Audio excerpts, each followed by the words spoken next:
Bienvenue dans cette nouvelle capsule, monter un réseau fiable et fort. Donc il s'agit d'une demande bien sûr qui concerne les marketeurs de réseau. Lorsqu'on parle de réseau, on est bien donc là dans la construction d'un réseau en marketing. Alors, sachez avant tout que le constructeur du réseau, c'est vous, hein. Donc en fait, votre réseau sera à votre image. Alors, quelle est la définition lorsqu'on parle d'un réseau fiable et fort? Bon, on va déjà identifier les deux mots. Fiable, ça veut dire en qui on peut avoir toute confiance. Donc, pour avoir un réseau fiable, vous avez déjà compris que vous devez mettre en avant le côté confiance. Vous pourrez avoir des partenaires fiables et sur du long terme à partir du moment où vous êtes en mesure de leur faire confiance, et à ce moment-là, eux-mêmes pourront également vous retourner cette confiance et vous faire confiance également. Alors, sur le mot fort, par contre, il y a un petit bémol, on va dire, puisque fort, est-ce que ça veut dire avoir une forte personnalité? En fait, pas vraiment, puisque avoir une forte personnalité n'est pas toujours compatible en fait avec l'esprit d'entraide et de partage du marketing relationnel. Souvent, des gens qui ont des fortes personnalités, ce sont des gens qui arrivent à s'imposer, mais qui malheureusement n'ont pas l'adhésion de leurs collaborateurs. Les collaborateurs tournent un peu autour, je dirais, par dépit, par obligation, mais dans le cadre d'un marketing relationnel, ce n'est pas l'idéal. Donc en fait, il faudrait pouvoir euh, être ce qu'on appelle dirigé avec une main de fer dans un gant de velours, hein. Donc ce serait vraiment l'idée, cette main de fer dans un gant de velours, c'est l'idée qu'on pourrait en retirer celui qui aurait une forte personnalité. Parce que dans tous les cas, sa forte personnalité devra de temps en temps être mise de côté puisque sinon ça lui sera préjudiciable. Alors au lieu de parler d'un réseau fort, je préfère plutôt utiliser le terme solide. Donc solide, effectivement, ça signifie qui va durer dans le temps. Voilà.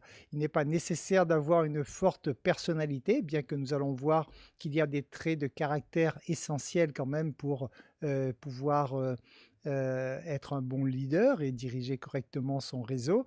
Mais ceci dit, il va falloir être très souple, très humain surtout, et par contre donc bâtir un système qui soit solide. Alors, tout d'abord, vous le savez, pour créer un réseau qui soit fiable et solide, donc on va plutôt utiliser le mot solide, il faut avant tout cibler vos prospects avec une phase donc de qualification. Il est évident que si vous cherchez à vendre des glaces au pôle Nord, ça ne va pas être simple pour vous. Donc il faut vraiment cibler vos prospects. C'est un aspect essentiel pour avoir un réseau solide qui se développe, puisque vous devez naturellement faire entrer dans votre réseau uniquement des collaborateurs qui correspondent aux critères du réseau et aux critères en tout cas d'évolution du réseau, de votre réseau. Sachez que 20% des gens sont des leaders nés. 20 autres pourcents, ce sont des gens qui ne seront jamais des leaders. Et il reste donc 60% des gens qui peuvent le devenir à condition qu'ils aient un bon encadrement et une bonne formation. Donc vous voyez que dans l'ensemble, c'est quand même assez encourageant dans le sens que vous avez chez le commun des mortels, j'ai envie de vous dire, 80% de potentiel, puisque ces personnes soit ont déjà les compétences naturelles pour devenir de bons leaders, soit elles pourront le devenir à condition que vous leur apportez le bon encadrement et la bonne formation.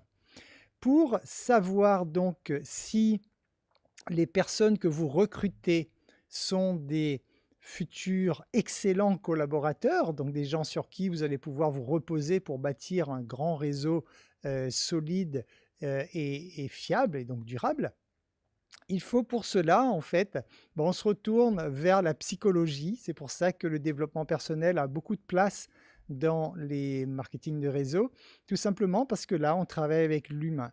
Et avec l'humain, c'est la psychologie. Donc, pour connaître la personnalité d'un être humain, l'idéal à ce jour, c'est de passer par les tests. J'en ai déjà parlé dans une précédente capsule.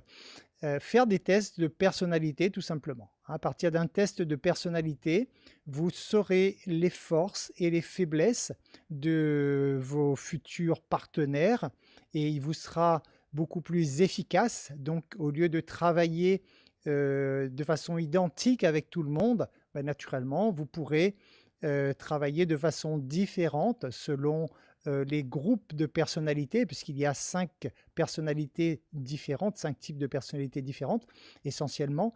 Donc, c'est beaucoup, vous pourriez, pour bien faire, pour pouvoir bâtir un réseau solide, identifier ces 5 types de personnalités pour travailler peut-être avec 5 groupes, hein, de façon un petit peu différente, parce qu'il y a des gens qui vont être à l'aise au niveau de l'autonomie, donc ceux-là, il va falloir ne pas chercher à les rendre autonomes parce qu'ils le sont peut-être déjà. Par contre, ils ont peut-être besoin d'un peu plus d'un suivi au niveau de l'organisation ou des choses comme ça. Donc ce sera à vous de pouvoir combler, justement, aider la personne à combler, parce que vous n'allez rien combler, vous allez juste aider la personne à combler ces lacunes. Donc, pour pouvoir en fait définir quels sont les meilleurs partenaires potentiels, pour cela, il faut vous mettre au boulot, c'est-à-dire que vous devez vous poser des questions qui vont être donc des questions de sélection, des questions qui vont vous permettre de sélectionner les bons candidats. Alors, voilà quelques exemples de questions pour orienter votre réflexion, mais après, c'est vrai que ce sera à vous de définir quels sont les critères précis sur lesquels vous appuyez. Par exemple, ça pourrait être dans vos critères de sélection, vous pourriez poser la question à la personne, est-ce que vous aimez les gens? C'est un des critères quand même pour du marketing relationnel. Si la personne est très renfermée sur elle-même et qu'elle n'aime pas les gens, il faut savoir que c'est déjà une grosse lacune de départ. Donc c'est un point important à connaître.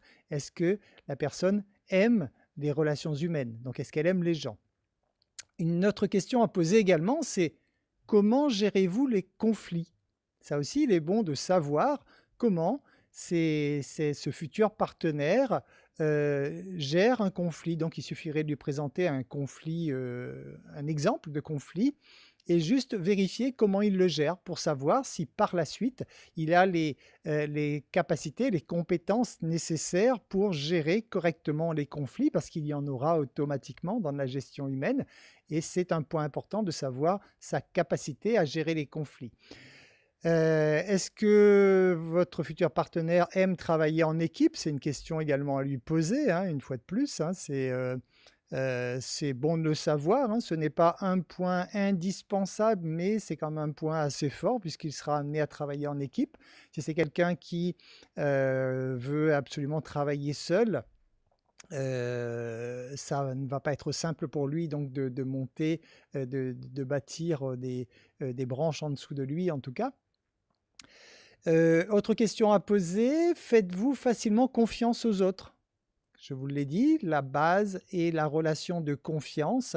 Est-ce que votre futur partenaire est quelqu'un qui est prêt à accorder sa confiance assez facilement aux autres, ou au contraire, c'est quelqu'un de très méfiant et à ce moment-là, ça pourrait de nouveau lui porter préjudice dans son développement. Posez également la question à ce futur partenaire de savoir s'il sait communiquer aisément. Donc, est-ce qu'il est à l'aise dans la communication ou est-ce que c'est pour lui quelque chose de douloureux de devoir communiquer? C'est un point important également dans vos critères de sélection. Posez la question également de savoir à travers des petits tests si cette personne est persuasive. Est-ce qu'elle a des capacités de persuasion, de faire passer ses idées ou pas. Donc c'est un point qui peut être important pour vous également. La capacité de cette personne à être autonome, vous le savez que pour que votre réseau puisse se développer de façon solide et durable et efficace naturellement, il faut que vous ayez affaire à des gens qui puissent être autonomes parce qu'à un moment, naturellement, vous n'allez pas pouvoir porter vos partenaires sur votre dos. De toute façon, ce n'est pas votre rôle non plus. Et pour cela, il est bon de savoir dès le départ quelle est la capacité de cette personne à être autonome. Quel est également son niveau de persévérance? Là aussi, c'est quelque chose que vous pourriez ressortir au niveau d'un test pour vérifier que dans un cas de figure quelconque, quel est le niveau de persévérance de cette personne. Vous savez que c'est un atout essentiel pour construire un réseau sur de longue date, hein, donc sur de la longue durée, un grand réseau solide. C'est un point extrêmement important. Donc, est-ce que cette personne a ces compétences, ses capacités de persévérance ou pas? Il est bon de le savoir, hein. Naturellement, il n'est pas nécessaire que tous les points que je vous donne, que la personne elle soit au top sur tous les points, parce qu'elle aura bien sûr, hein, certains points où elle aura des lacunes. Ce qui est important pour vous, c'est de voir si en moyenne, elle dépasse la moyenne, donc si elle correspond déjà bien à votre profil. Et ensuite, surtout pour vous, d'identifier justement quelles sont les lacunes avec lesquelles vous allez devoir composer pour aider cette personne à travailler sur ses faiblesses et exploiter ses forces. Quel est son niveau de patience? Ça aussi, c'est pas mal pour un réseau, hein. Donc, quel est le niveau de patience? Sachant que la construction d'un réseau, c'est quelque chose qui est long, qui est même très long. Tout dépend naturellement des objectifs qu'on vise, hein. Mais celui qui vise un grand développement au niveau de son réseau, il est évident qu'il va falloir qu'il apprenne à être patient puisque, on ne construit pas un gratte-ciel en 2 jours, hein. Il faut construire les fondations et ça prend le temps nécessaire pour la construction du gratte-ciel. Donc c'est le même principe. Donc la patience, juste connaître quel est le niveau de patience de cette personne. Son niveau de détermination naturellement, ça aussi essentiel. Est-ce qu'elle va lâcher, juste, je dirais aux premières difficultés ou est-ce qu'au contraire elle est déterminée à aller jusqu'au bout, vraiment d'en faire, presque une mission de vie, j'ai envie de dire, hein, puisque si vous voulez vraiment avoir un réseau, efficace, je pense que vous visez sur du très long terme et à ce moment-là, donc quelle est la détermination de cette personne à développer son réseau, c'est-à-dire à accompagner toutes les personnes qui lui auront fait confiance à un moment pour, les amener eux aussi à se développer. Définissez le pourquoi de chacun lorsque vous avez de nouvelles équipes. Dans la mesure du possible, parvenez à définir quel est le pourquoi de chaque partenaire, parce que vous le savez, dans le pourquoi, vous allez trouver la source de motivation.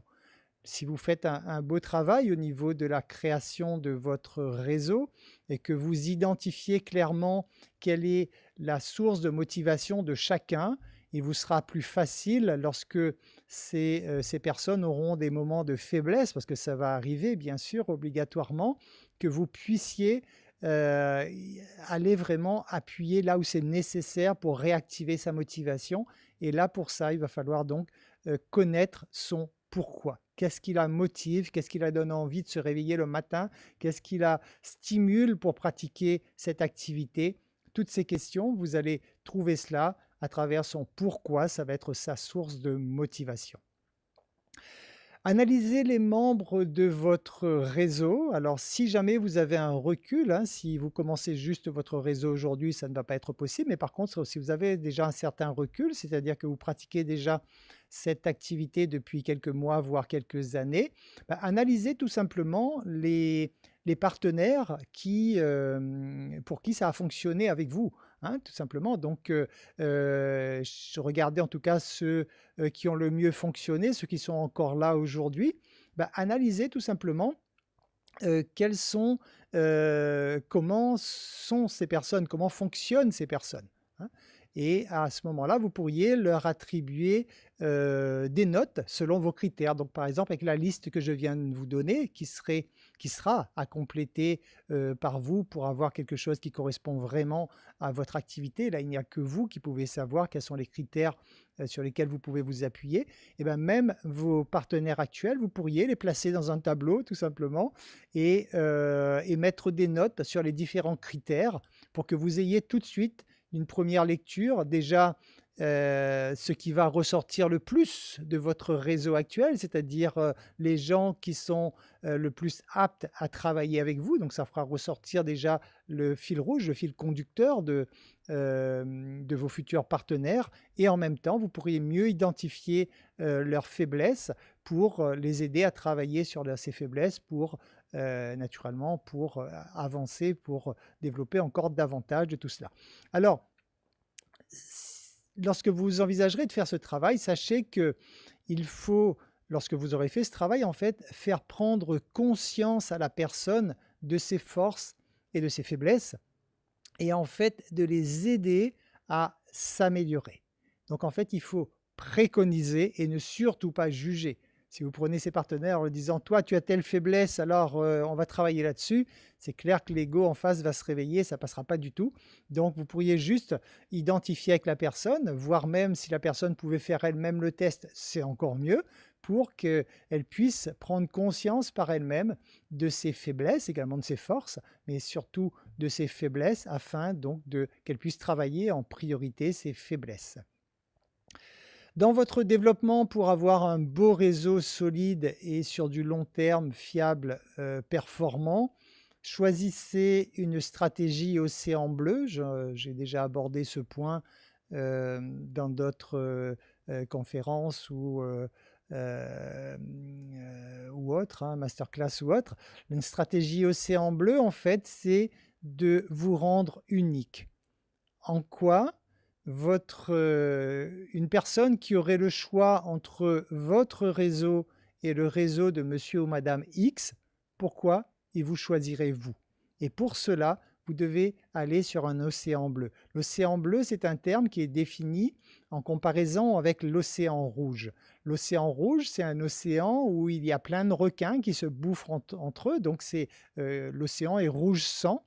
Et l'océan bleu, c'est un océan tranquille, peinard, où il n'y a pas de concurrence. En fait, voilà, le but, c'est de vous créer un marché où vous êtes unique. Vous n'êtes pas comparable. Ce que vous proposez, en fait, il n'est pas proposé ailleurs. Ça pourrait être votre stratégie qui pourrait être vraiment différente, et je vous le recommande d'ailleurs, d'avoir une stratégie océan bleu, c'est-à-dire faire quelque chose en fait que les autres n'ont jamais pensé et qui apporte davantage de valeur à votre client. Une stratégie océan bleu est basée sur deux principes de base: apporter davantage de valeur à votre client, donc dans votre cas on va parler de partenaire, apporter davantage de valeur à votre partenaire. Qu'est-ce que vous pourriez lui apporter de plus que quelqu'un qui fait du marketing de réseau comme vous ne peut pas lui apporter?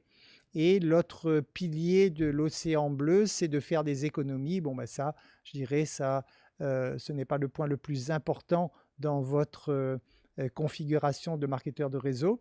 Mais sachez que ce qui est important, c'est voilà, qu'est-ce que vous allez apporter de plus à votre client que quelqu'un d'autre ne peut pas apporter. Ça pourrait être un meilleur suivi, ça pourrait être un meilleur encadrement, ça peut être mettre à la portée donc de vos partenaires des sessions de formation, ça peut être, voilà, c'est à vous d'imaginer, de trouver des choses, parce que naturellement, dites-vous bien que les autres marketeurs en face ne vont pas attendre non plus, eux aussi ils vont évoluer, donc c'est à vous toujours d'avoir une longueur d'avance, ou en tout cas de pouvoir proposer quelque chose qui est vraiment unique, et à ce moment-là, vous ne serez même pas comparable. Vous ne serez pas un marketeur de réseau parmi tant d'autres, mais vous serez le marketeur de réseau en qui la personne a envie de faire confiance.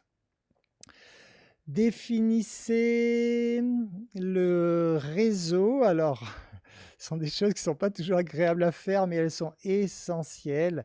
J'ai envie de vous dire, peut-être que vous l'avez déjà fait, de définir le réseau que vous souhaitez obtenir d'ici 5 ans ou 10 ans. L'idéal, c'est 10 ans. Projetez-vous dans 10 ans. Dites-vous, dans 10 ans, quel est le réseau que je désirerais avoir? Mais pas uniquement une idée en l'air comme ça. Une fois que vous le définissez, en fait, vous le dessinez. vous savez, les petits ronds que vous avez l'habitude de faire, vous dessinez des petits ronds. S'il faut vous prendre une feuille A3 ou voir un tableau blanc sur un mur pour le dessiner, qu'importe.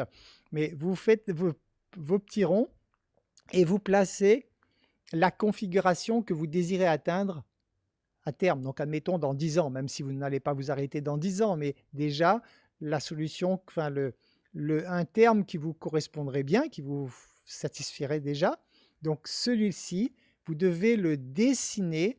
Alors, naturellement, vous n'allez pas mettre le nom des partenaires, vous ne les connaissez pas encore, mais vous allez juste le dessiner pour arriver dans la configuration globale. Admettons que vous visiez un titre quelconque dans votre marketing de réseau.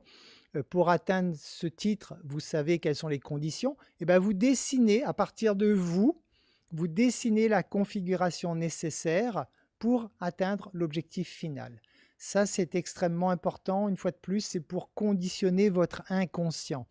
Que l'image de là où ce que vous voulez créer puisse être intégré dans votre inconscient. Et comme votre inconscient ne fonctionne qu'à travers des images mentales, il faut qu'il puisse voir la configuration.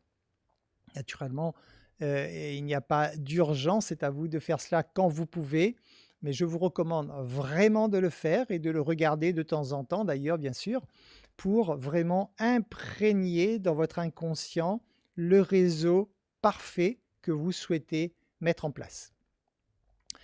Ensuite, lorsque vous avez fait ça, ramenez naturellement vos objectifs à l'année. Si vous avez des objectifs dans 10 ans, donc ça veut dire que l'objectif dans un an, ça va être ceci. Et après, une fois que vous avez ramené votre objectif annuel, vous ramenez naturellement en objectif mensuel. C'est le principe de la carte mentale que vous utilisez peut-être déjà, qui est vraiment de disséquer un gros objectif en petits objectifs journaliers pour qu'il soit atteignable. Parce que même votre objectif mensuel, lorsque vous aurez pris l'habitude de travailler avec votre carte mentale, il faudra le ramener en objectif hebdomadaire, à la semaine, bien sûr, et voire même après à l'objectif par jour. Qu'est-ce que je dois faire aujourd'hui pour être sûr que mes objectifs soient atteints?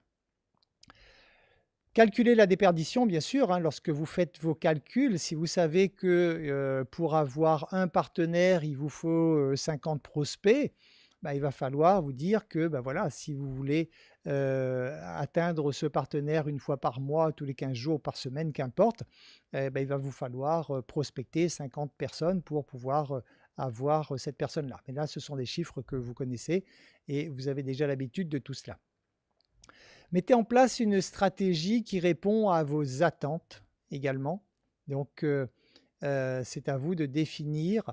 Ne mettez pas une stratégie en place juste pour aujourd'hui, dans le moment présent, mais tout de suite, il faut que votre stratégie corresponde aux attentes que vous avez. Si vous avez un objectif d'avoir 50 partenaires de plus cette année, il est évident que votre stratégie ne sera pas la même que si vous envisagez d'avoir un seul partenaire de plus. Donc, adaptez tout de suite votre stratégie pour le futur. Elle sera un petit peu plus longue à mettre en place, mais par contre, une fois qu'elle sera installée, elle va rester valable pour vos résultats finaux que vous visez. Alors, quelles sont les qualités à développer en tant que leader? On a déjà fait une capsule là-dessus, mais juste 3 qualités essentielles selon moi. La sincérité, bien sûr, tout est basé sur la confiance. Rappelez-vous qu'un partenaire ne signe qu'à partir du moment où il vous fait confiance. Donc, la sincérité, plus vous serez vrai, plus vous serez vous-même, plus vous serez sincère, vous aurez tous les atouts d'être un bon leader. Le courage, bien sûr, important, puisque en tant que leader, vous êtes au front. C'est vous qui allez vous prendre tout dans la figure. Donc, faire preuve de courage lorsqu'il y a des décisions courageuses à prendre, tout en étant dans la bienveillance toujours. Il faut que vous puissiez montrer que vous avez ce courage de prendre des décisions qu'il est nécessaire de prendre de temps en temps. et l'empathie naturellement. Donc on va dire que la sincérité et le courage, c'est pour que, votre partenaire vous fasse confiance et par contre l'empathie, bah, c'est pour que vous puissiez, vous mettre à son niveau en quelque sorte, hein, c'est-à-dire vous pouvoir vous mettre à sa place, le comprendre pour lui apporter les réponses, les solutions qu'il recherche. Apprenez également donc à suivre vos progrès, c'est le principe de la carte mentale également, de pouvoir suivre votre évolution, c'est essentiel, hein, c'est le feedback, donc le fameux réaliser, les chiffres réalisés. Donc c'est pareil, vous pourriez dans un premier temps suivre votre réalisé au mois par mois, mais l'idéal après c'est de suivre un réalisé. Peut-être pas au jour le jour parce que là, ça va être trop compliqué à gérer, mais si vous avez un réalisé par semaine ou par quinzaine, c'est très bien aussi, ça évite d'attendre à la fin du mois pour, voir où vous en êtes.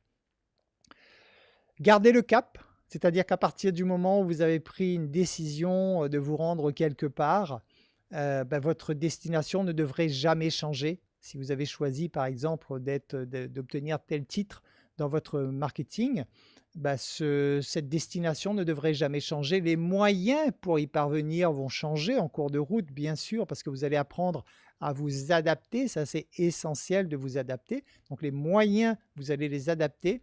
Mais par contre, votre point de chute, votre destination finale, elle doit rester la même. Elle ne doit jamais bouger parce que c'est là-dessus que vous allez concentrer systématiquement toute votre énergie et tous vos efforts. Je vous recommande de ne pas vous mettre en situation de danger.